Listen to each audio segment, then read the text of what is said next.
बिस्मिल्लाहिर्रहमानिर्रहीम अस्सलामु अलैकुम। किचन विद पाक फौज में हम आपको खुशामदीद कहते हैं। तो कैसे हैं आप सब? मैं आप सबकी दुआ से अल्हम्दुलिल्लाह ठीक हूँ। तो आज मेरे किचन में बन रहे हैं चिकन नगीस। उनको बनाने के लिए हमें किन किन चीज़ों की ज़रूरत है उनका लिंक मैं डिस्क्रिप्शन बॉक्स में भी डाल दूँगी। और नगीस बनाने से पहले वही छोटी सी रिक्वेस्ट, चैनल पर नए हैं तो चैनल को सब्सक्राइब कर दें, रेसिपी को पूरा देखा करें, बनाया करें। अगर रेसिपी अच्छी लगती थी तो लाइक कर दिया करें और दोस्तों के साथ शेयर किया करें। तो ये मेरी बहन मिसिज़ वकास की फरमाइश पे बन रहे हैं। उन्होंने मुझे बोला था कि आप बच्चों के लंच बॉक्स के लिए कुछ बनाएं। तो ये आज की रेसिपी मिसिज़ वकास आपके नाम। तो इनके लिए जो घर में चीज़ें ज़रूरत की होती हैं उन्हीं से ये बन जाते हैं। चिकन ऑलरेडी फ्रिज में मौजूद होता है, ब्रेड भी होती है और बाकी जो इसमें मटेरियल जाएगा वो भी घर में मौजूद होता है। इसके लिए कोई टेंशन नहीं है, कोई पंगा नहीं है कि ये पता नहीं कितने मुश्किल बनते हैं और इसमें क्या क्या डलता है, क्या होगा, कैसे बनेंगे या नहीं बनेंगे। ऐसा कोई इशू नहीं है, ये चटपट जल्दी में बन जाते हैं। तो यहाँ पे मैंने लिया है आधा किलो बोनलेस चिकन, हड्डी के बगैर। और मेरे पास छोटी ब्रेड थी तो मैंने इसके तकरीबन 6-7 पीस लिए हैं। अगर आपके पास बड़ी होगी तो आप 4 पीस कर लीजिए, ठीक है।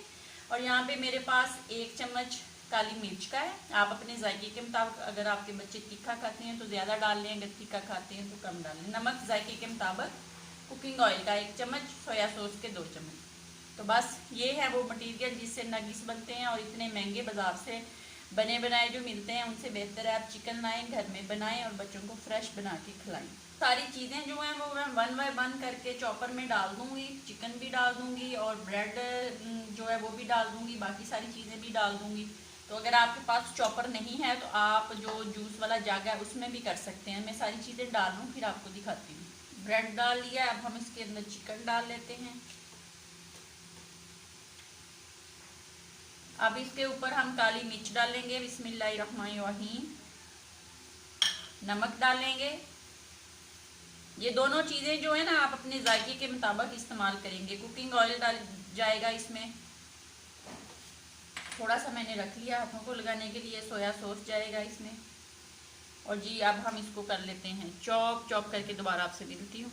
तो ये देख लें ब्रेड क्रम्स का मटेरियल जो है वो बन के रेडी हो गया। मैं इसको निकाल के किसी बॉल या प्लेट में डाल लेती हूँ। ये देख लें जनाब, मटेरियल जो है वो हमारा बन के रेडी हो गया है। ये देख सकते हैं कितना मज़े का बना है। तो अब आप इसको कोई सी भी शेप दे दें। कटलेस जो काटने वाले जो कटर होते हैं वो बाज़ार से मिलते हैं, वो लें। इनको एक रोटी की शक्ल में बना के इसके ऊपर से वो कटर से काट लें। हाथ की मदद से बना लें, जैसे आपको इजी लगे। मैं हाथ की मदद से बनाऊंगी। हाथ को थोड़ा सा कुकिंग ऑयल लगाएंगे और इसको शेप देते जाएंगे और फिर हम बनाएंगे। तो ये देख लें, हम थोड़ा थोड़ा सा मटेरियल लेंगे, इस तरह लेके आप जौन सी मर्जी इसको शेप दे लें, कोई इशू नहीं है जी आपने इसको लंबा रखना है या चौरस रखना है या गोल रखना है, ये आप पे डिपेंड करता है, ठीक है। मैं इस तरह बना लूँ फिर आपको दिखाती हूँ। ये देख लें, हाथ से मैंने ये बना लिया है। अब मैं आपको दूसरा तरीका भी बताती हूँ, दूसरी तरीके से आप किस तरह बना सकते हैं। इस तरह एक रोटी नुमा होती है, इस तरह मैंने देख लें इससे बना लिया है। साइडों से आप जो बना रही हैं, जो रफ है, जो ज़्यादा है, उसको हम काट लेंगे। काट के दोबारा उसकी रोटी की शक्ल बनाएंगे और इसको हम जिस शेप में काटना चाहें काट सकते हैं। कोई इशू नहीं है कि आपने इस तरह काटने हैं या ये बराबर नहीं है या छोटे हैं या बड़े हैं। भाई खाने हैं जिस तरह की मर्ज़ी बना के खा लें। तो ये साइडें जो हैं दोबारा बॉल में डाल दूंगी। अब मैं इनको काट लेती हूँ। आप जिस तरह की मर्जी शेप में इनको काट लें, कोई इशू नहीं है।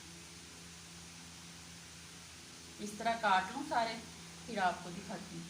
देख लें मैंने इनको कट लगा लिया। अब हम 1 बाय 1 छुरी की मदद से इसको उठाते जाएंगे और प्लेट में जनाब रखते जाएंगे। जो इनकी थोड़ी बहुत ही शक्ल है उनको दुरुस्त करते जाएंगे हाथों की मदद से। सारे बना लूँ, आपको दिखाती हूँ। देख लें नगीस सारे हमारे बन के रेडी हो गए हैं। एक डंडा लेके उसके अंदर काली मिर्च की 1 चुटकी और थोड़ा सा नमक डाल के उसको भी मैंने फेंट लिया। और जो किनारे ब्रेड के उतरे थे उनका मैंने ब्रेड क्रम्स बना लिए। अब 1 बाय 1 पहले हम जो नगीस है उसको अंडे से डिप करेंगे, फिर ब्रेड क्रम्स लगाएंगे और फिर हम कुकिंग ऑयल जो पैन के अंदर डाल के मैंने गर्म होने के लिए रख दिया इसके अंदर डालते जाएंगे और जनाब फ्राई करते जाएंगे। ये देख लें मैंने एक को पहले अंडे के अंदर रखा। अब हाथ की मदद से इसको ब्रेड क्रम्स लगाएंगे और जनाब इसको उठाएंगे और कुकिंग ऑयल में रख देंगे। बस यही इसका प्रोसीजर है, कोई मुश्किल नहीं है बनाएं खिलाएं बच्चों को, बड़ों को। जो है उसको हल्का रखेंगे ताकि ये ऊपर से जल जाएंगे और अंदर से कच्चे ना रहें। तो इसको हल्की आंच पे पकाएंगे, अंदर से भी अच्छी तरह पक जाएं और बाहर से भी। होते जा रहे हैं। बाकी जो है उनको हम इसी तरह अंडे से डिप करेंगे, ब्रेड क्रम्स लगाएंगे और उनको एक प्लेट में रख के फ्रीज़र में रख देंगे। जब वो ड्राई हो जाएंगे तो उनको हम किसी प्लास्टिक के बॉक्स में या किसी जो जो शॉपर हो, एयर टाइट हो, उसके अंदर डाल के इनको आप फ्रीज़ कर सकते हैं। महीने के लिए ये ख़राब नहीं होंगे। जब चाहें बच्चों को लंच बॉक्स के लिए ज़रूरत हो तो निकाल के फ्राई करके बच्चों का लंच बॉक्स भर लें। अब मैं इनको निकाल के आपको फाइनली लुक दिखाती हूँ। इन नगेट्स हमारे फ्राई हो रहे हैं, इनको हम फ्रीज़ कर देंगे। ये देख लें आप, माशाल्लाह अल्हम्दुलिल्लाह। ये देख लें चिकन नगेट्स बन के रेडी हो गए हैं। बनाएं, खाएं, अपना बहुत ज़्यादा ख्याल रखें, खुश रहें, दुआओं में याद रखें। ज़िंदगी रही तो फिर मुलाकात होगी, तब तक के लिए इजाज़त दीजिए। अल्लाह हाफिज़।